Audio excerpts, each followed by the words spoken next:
En el 2008 inicia uno de los mayores movimientos de crisis económica a nivel mundial.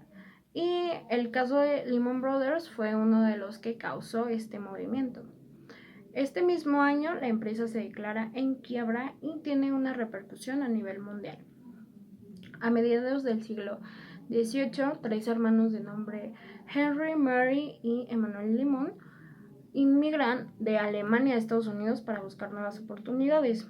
En 1850 ellos crean su primera empresa.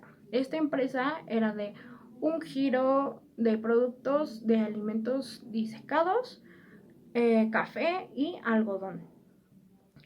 En el siglo XX a finales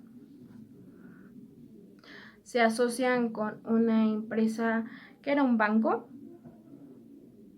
y se deja atrás su compañía de productos más caseros, que eso los indujo a un mundo financiero, pero con el nuevo giro de la empresa se formó un banco.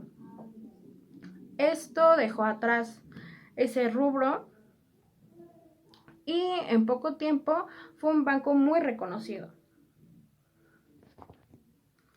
Este banco tenía como objetivo principal ayudar a compañías a ingresar al mundo de la banca y adquirir nuevas empresas.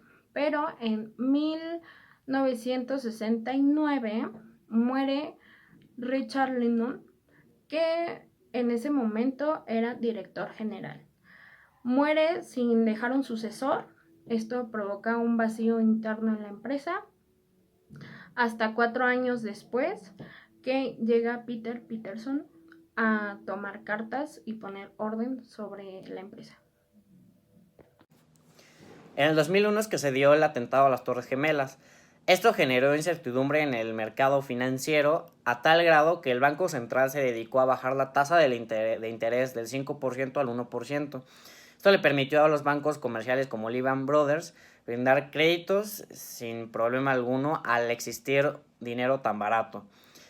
Esto generó que hubieran una clase de préstamos conocidos como préstamos hipotecarios subprime, que son préstamos que los bancos, en este caso Lehman Brothers, podían prestarle o darle a gente o deudores que no necesariamente se les conocía si podía o no sabían, no se les conocía o se les sabía si podrían pagar en un futuro, pero con la promesa de que tendrían una tasa variable.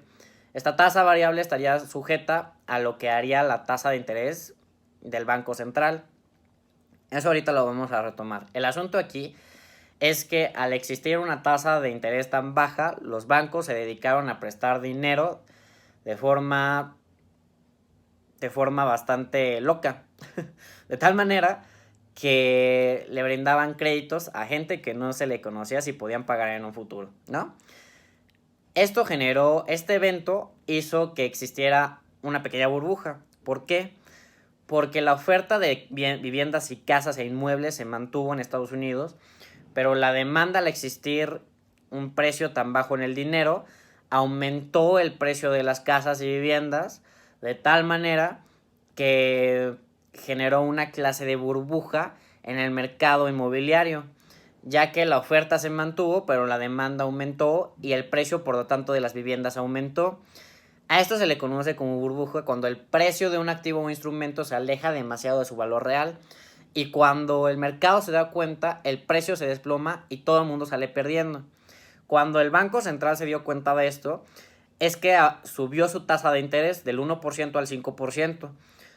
¿Se acuerdan de la condición que tenían los deudores al momento de poderles prestar el dinero, al no necesariamente darle la información a los bancos de que tendrían la solvencia suficiente de poder pagar en un futuro? Bueno, justamente al poder conseguir los deudores estos créditos a base de tasa variable, es que cuando el Banco Central se dedicó a subir la tasa del 1% al 5%, es que la tasa de su hipoteca o de su préstamo también subió, de tal manera que se volvieron insolventes y no tuvieron la oportunidad o no tuvieron la facilidad, oportunidad, yo qué sé, de poder pagar los créditos o los préstamos que habían acordado con el banco, de tal manera que el banco se empezó a volver insolvente.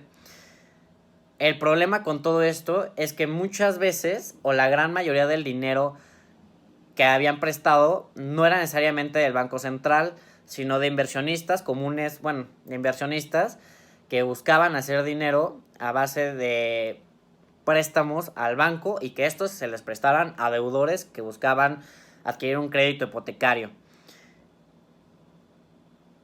El asunto con todo esto es que me queda claro que Lehman Brothers a lo que se dedicó fue a mentirle a los inversionistas al momento de prometerles que su inversión era segura, cuando en realidad tenían instrumentos de interés variable y de muy alto riesgo, que finalmente supongo que nunca dieron por hecho, nunca creyeron que la tasa de interés del Banco Central pudiera subir de algún modo y por lo tanto generara insolvencia por parte de sus deudores. El asunto con todo esto es que me queda claro que Lehman Brothers no le fue sincero a los inversionistas al momento de decirles la clase de deuda o instrumento la clase de activo o instrumento que estarían comprando. Pero bueno, finalmente esa es la historia de Lehman Brothers. La quiebra de Lehman Brothers y las consecuencias en la economía mundial. La imposibilidad de encontrar un comprador y la decisión del gobierno estadounidense de dejar caer a Lehman Brothers provocaron la quiebra de la entidad. El 15 de septiembre de 2008, Lehman Brothers se declaraba en quiebra.